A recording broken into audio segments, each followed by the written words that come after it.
What this film is all about. Duck and cover.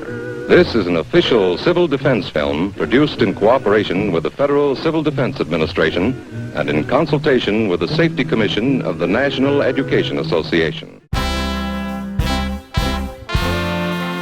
welcome back to HistoricNerd.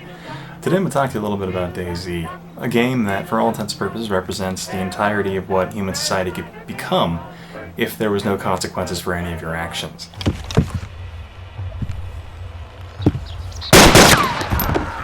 DayZ, taking place during a zombie apocalypse, represents the actions many people might take in an effort to survive the apocalypse.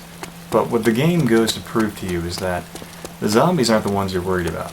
It's the people around it. Human civilization, when societies would collapse, ultimately the problems that would emerge wouldn't be from the elements, wouldn't be from wild animals or weather, would often be surviving against other people. And DayZ, in a way, is no different.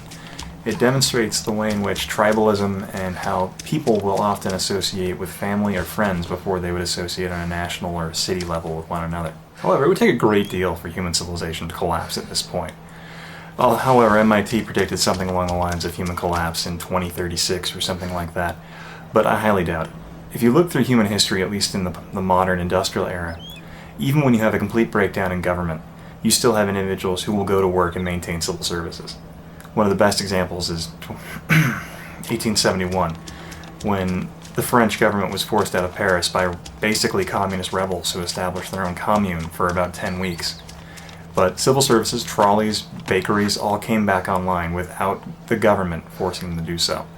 So human society is a bit stronger than we may think, and DayZ is about the only probable manner in which the human society might break down from some type of greater virus turning half the population into psychopathic killers.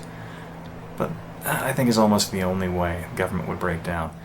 But throughout human history, it's not unlikely that civilizations rise and fall, because it happens more often than not. The only other time in human history where you could compare a situation to that of DayZ would be during the siege of Sarajevo during the Bosnian War, when you had independent states breaking away from Yugoslavia and becoming their own free republics.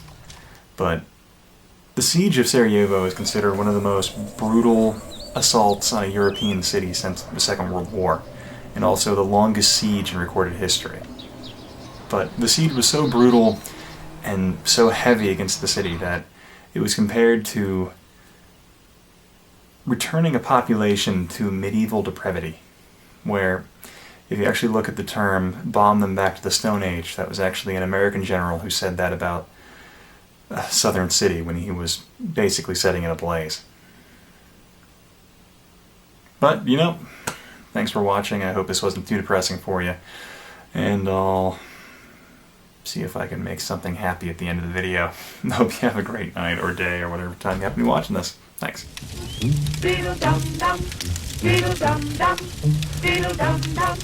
There was a turtle by the name of Bert, and Bert the turtle was very alert. When danger